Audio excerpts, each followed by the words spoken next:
Hey everyone, we're just going to talk really quickly about your research paper coming up and how to do well on that. So just to kind of make sure you're aware, we've got three options for topics. Here's the deal. This is where I see students go wrong, is sometimes I see them choose a work that's outside of the Western tradition. Sometimes I see them choose a work before the year 1400.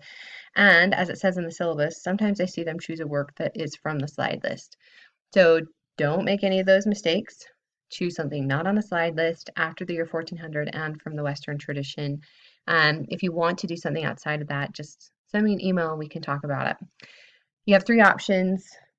Talk about politics, talk about labor and work, talk about gender expectations. These are really broad topics and they can encompass many works of art. If you have an idea of something you'd like to talk about outside of this, I'm usually more than fine with that. I just want you to send me an email to make sure that you're still fulfilling the requirements for the paper. There's some questions there that can kind of get your creative juices flowing, but no one is expected to answer directly all of these questions in the course of their paper. You can definitely consider other topics outside of these questions as well. So you want to try and be as specific as you can with your assignment, meaning you don't want to tell me every single thing about the artwork, but instead you want to tell me one main point about the artwork and then give me details to support that. So you want to have kind of a narrow focus. You want to really give good details to support that focus and everything that you're saying.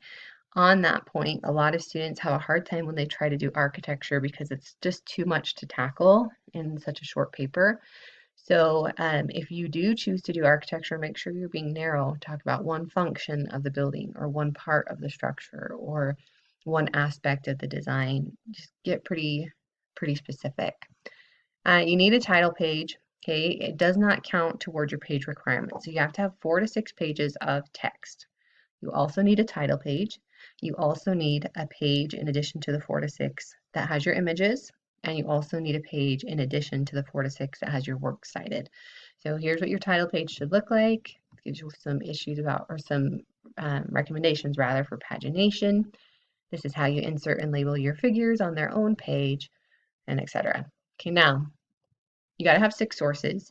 We've changed the requirement. You may have 3 that come from the internet, because I know that getting to the library right now is not easy. But I do just want to tell you all that I think as much as possible, try to use the online databases. Try to use those scholarly sources as much as you can, and then fill in with the internet sources where you can't.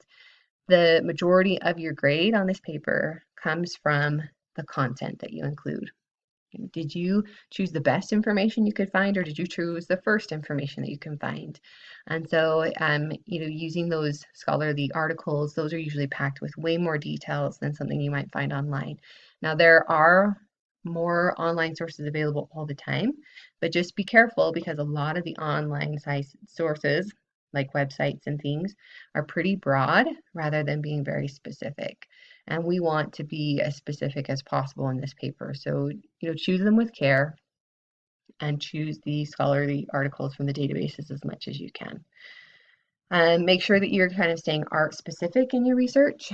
So research your artwork and the artist and maybe the movement if you're really struggling to get good details, but don't research the time period.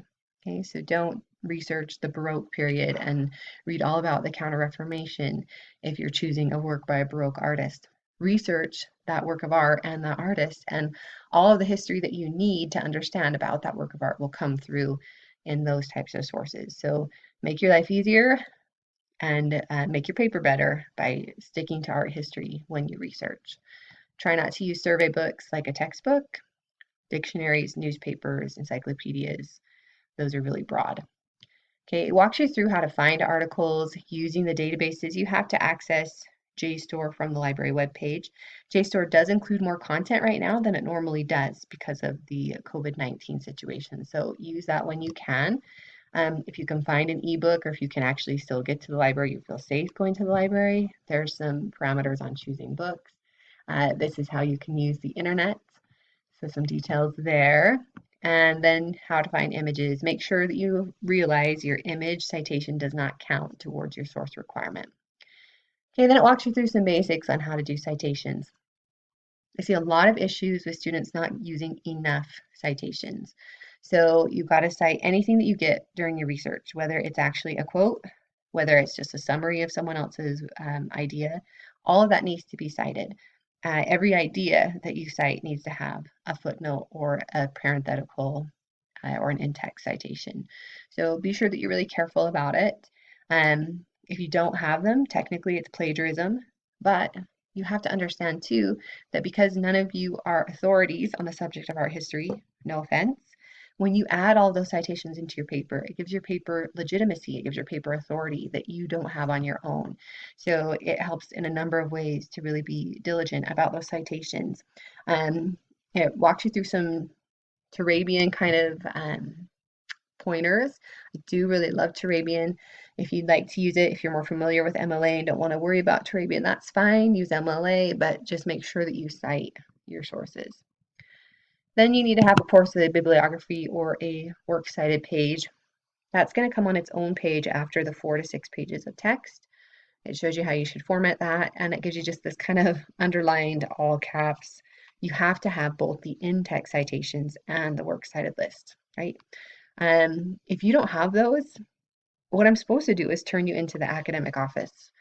So let's not get in that situation. None of us want to have that happen. So the in-text citation is either this footnote, like you see up here, or it is going to be your parentheses, like for MLA. So that's the in-text citation. You have to have that. And then you also have to have the works cited at the end, which is each entry in alphabetical order. All right, last thing to talk about. This is how your paper is evaluated. Thesis and arguments. This is number 1. So the thesis. Like, did you have a good narrow focus? Did you tell me about the artwork and make a point about the artwork, or was it just this random collection of related information about the artwork? So a narrow focus is really important. And then did you use the best information you could find to explain that narrow focus? This is really about 35 points of your paper. The citations and doing those correctly, that's about 10 points. Unless they're missing totally, then that's a way bigger deduction than 10 points or maybe even a 0 on the paper as it says above. So 10 points for doing those correctly. If they're missing, bigger deduction. It's about 10 points for the grammar, punctuation, and sentencing. It's about 10 points for the organization and the formatting. So you can tell there that obviously you're getting some points just from the get-go. Just by writing a paper, you get points, but that you have to build on that. It's kind of like a test, right? You get some points just for going and taking the test, writing something about art, but you have to build on that by doing well. So really be careful with the sources that you choose because that is the majority of your grade.